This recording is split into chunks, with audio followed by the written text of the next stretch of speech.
Good afternoon. I'll be presenting a case about 5FU and lower lid retraction.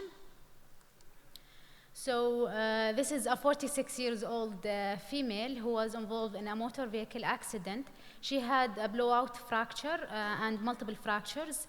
Surgery was done by Max Fax. They did ORIF with right zygomatic-maxillary complex fracture and reconstruction of the right orbital floor. They did it through transcutaneous subciliary incision with titanium implant. So she presented to ophthalmology clinic after 1 week post-op with tearing and lower lid retraction. So she had right lower lid retraction, nearly 2 to 3 millimeter.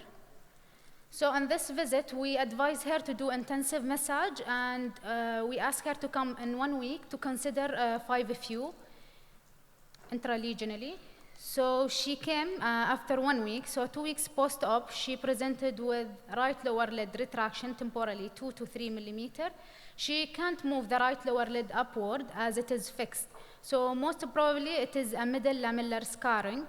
Inferior orbital rim was free and wasn't involved in the scarring. So as the event is recent and condition is not improving, we gave her in this visit intralegionally 5FU to avert further fibrosis. So intralegionally 5FU 50 milligram per ml, half ccc was given. This is her presentation 1 week post first injection. And this is 3 weeks post second injection. So she was given 2 injections 1 week apart. So 5 weeks post second injection, she presented and she refused to do any further injections, as she said that she had side effects. She had nausea, rash, and vomiting, and she wasn't doing any massage. So only 2 injections of 5FU were given. So the upper photo is pre-injection, and the lower photo is 5 weeks post-injection. So my question is, how to avoid this complication, lower lid retraction, and how early should we intervene? Is there any other options that can be offered to this patient? Thank you. Thank you, Ashwaq, for this one. How to avoid this complication? It needs to be done by somebody who knows the eyelid anatomy. I would prefer doing the posterior approach than subciliary approach, especially this one was done not a real subciliary, it's below what's the typically subciliary incision. Early intervention, I will recommend massage. I found it very effective.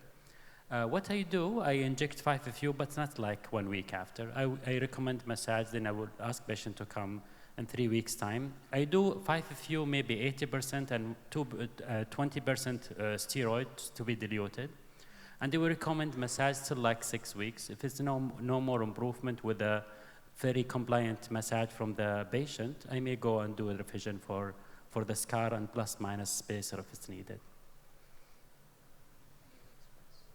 I agree, and I would put maybe a traction suture and tape it to the forehead for maybe for a week if it's might help a lot.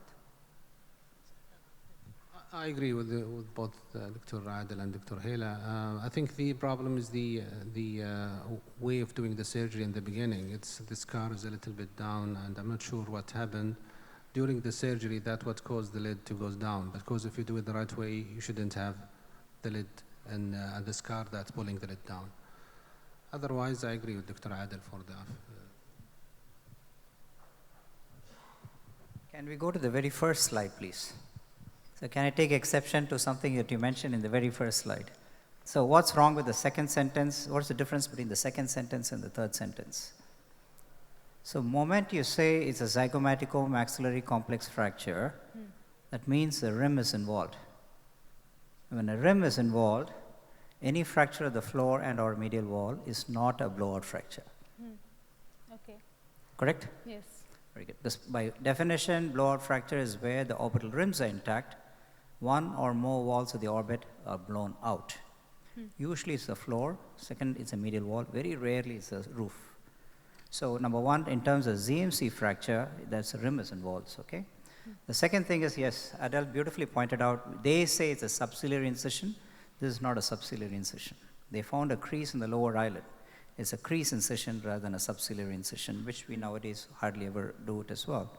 And the third point talked about traction and stuff like that. When they close the eyelid wound, we talked yesterday about anatomy, anterior, middle, and posterior lamella. Postgraduate in the audience, what is a middle lamella? Habib, shoot somebody, give me a name. What is the other name for middle lamella? You're not allowed to answer. Postgraduates. Only one. Okay, speak up. Good. 2 cups of coffee for the table, please. Yeah, the orbital septum. So that's exactly why we keep saying whether you do an upper eyelid surgery or lower eyelid surgery, no matter what the textbooks say, do not close the orbital septum. I think it's very important. At the end of the procedure, you always do a traction test because when it's all messy and swollen, you have no idea what you're suturing. People say they're suturing the periosteum, but it's actually orbital septum. You've got to be very careful. But thank you very much. Yeah, I would do a cocktail of 5-FU and corticosteroid injection as well.